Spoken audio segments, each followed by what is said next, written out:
ایک بڑی ہی کم تعداد میں ہوتی ہے جسے ہم کہتے ہیں مائنیوٹ مائنورٹی انٹلیکچوئلز، جو عقل سے سوچ کر قدم اٹھاتے ہیں، جذبات کی رو میں نہیں بہتے. انٹلیکچوئلز، ظاہر بات ہے انٹلیکچوئل جو ہے وہ واعظ اور نصیحت اس سے اثر نہیں لیتا، اسے دلیل چاہیے. قُلْ هَاتُوا بُرْهَانَكُمْ إِن كُنتُمْ صَادِقِينَ، جیسے کہ قرآن مجید کہتا ہے مشرکین سے یا مخالفین سے یا کافروں سے، قُلْ هَاتُوا بُرْهَانَكُمْ إِن كُنتُمْ صَادِقِينَ، اگر تم سچے ہو تو لاؤ برہان، اپنی دلیل لاؤ. تو آخر نوع انسانی کو بھی تو حق ہے نا کہ وہ آپ سے دلیل مانگے. آپ چاہتے ہیں کہ میں اللہ کو مانوں، رسول کو مانوں، قرآن کو مانوں، آخرت کو مانوں، بھائی دلیل کیا ہے؟ لہذا ہائیسٹ لیول کی تبلیغ اور دعوت جو ہے وہ انٹلیکچوئلز کے لیے ہوگی، لیکن وہ خود بڑی محکم دلائل کے اوپر قائم ہوگی.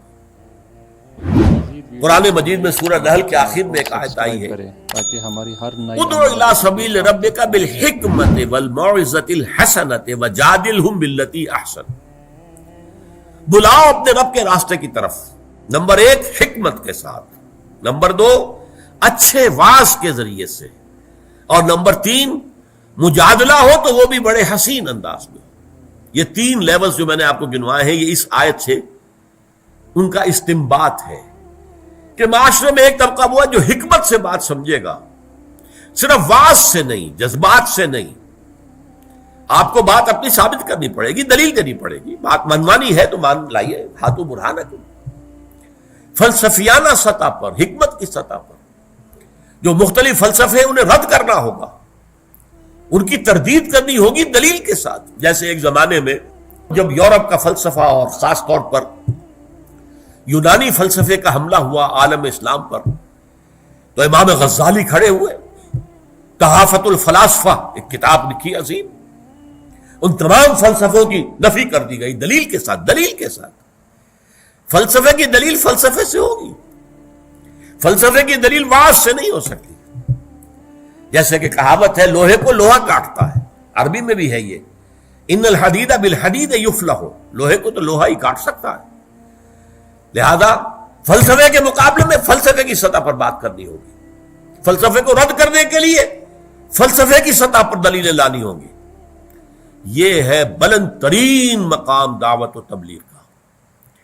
اسی طریقے سے ارسطو کی منطق کا جو بڑا شہرہ ہو گیا تھا اور پورے عالم اسلام میں گویا کہ وہ اس طریقے سے کہ معلوم ہوتا ہے کہ سب سے اعلیٰ شے ہی منطق ہے ارسطو کی، ایرسٹوٹلین لاجک، ارسطو کی منطق.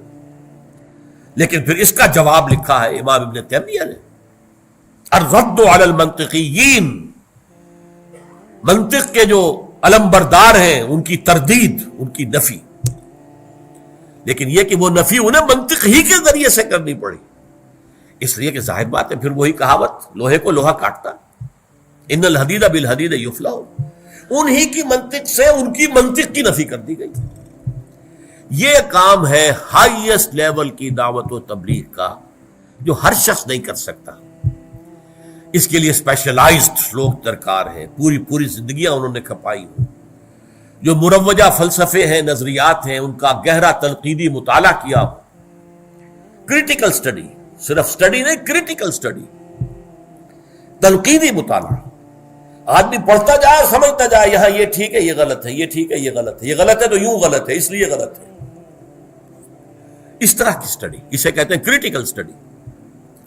جو لوگ اپنے آپ کو ہمتاً اس کام کے لیے وقف کر دیں گے، اور جو لوگ اسی کے لیے اپنی پوری زندگیاں لگائیں گے کہ ایک طرف مروجہ نظریات کو ان کی گہرائی میں اتر کر سمجھیں اور تنقیدی اعتبار سے ان کا مطالعہ کریں، اور دوسری طرف قرآن اور حدیث، ہماری جو 2 آنکھیں ہیں، قرآن اور حدیث، قرآن اور سنت، اس میں گہرائی کے ساتھ اتریں.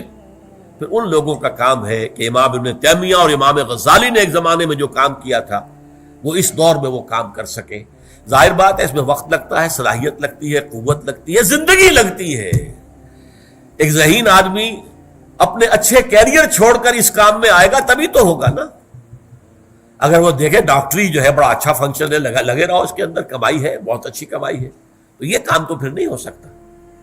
انجینئرنگ کا فن ہے، اب لگے ہوئے ہیں اور اس کے اندر ہم نے کمال حاصل کیا ہے تو اچھا ہے، آپ کو اچھی تنخواہیں ملیں گی، ایک سے ایک بڑھ کر اچھی آفرز ہو جائیں گی. لیکن یہ کام نہیں ہو سکتا. یہ کام وہی کریں گے جو ذہین بھی ہو. عام آدمیوں کے کرنے کا یہ کام نہیں ہے. ذہانت اللہ نے انہیں دی ہو بنیادی طور پر، اور پھر وہ اپنے آپ کو ہمہ وقت اس کام کے لیے لگا دیں اور بھول جائیں اچھے کیریئر کو اور اعلیٰ معیار زندگی کو بھول جائیں، بلکہ فاقوں کے لیے تیار ہو جائیں. آپ کو معلوم ہونا چاہیے جب یہ ڈاس کیپیٹال کتاب لکھی تھی مارکس نے تو اس پر فاقے بھی آ رہے تھے. وہ جرمنی میں مقیم تھا اور وہ کتاب جس نے ایک نظریہ پیدا کیا مارکسزم، جس پر کمیونزم کا نظام آیا اور انقلاب برپا ہوا، اس کتاب کا لکھنے والا فاقے بھی جھیل رہا تھا. تو دنیا میں جسے ہم کہتے ہیں کریٹو ورک، تخلیقی کام، وہ تو اس طرح سے نہیں ہوتا کہ آپ بڑے آرام سے بنگلوں میں رہتے ہو، کوئی سرکاری جو ہے محکمے کی کوئی بہت اونچی پوسٹ آپ کے پاس ہو، پھر وہ کام نہیں ہوتا. وہ کام تو ہمہ وقت اپنے آپ کو جھونک دے کر ہوتا ہے، اور یہ دعوت و تبلیغ کی بلند ترین منزل ہے.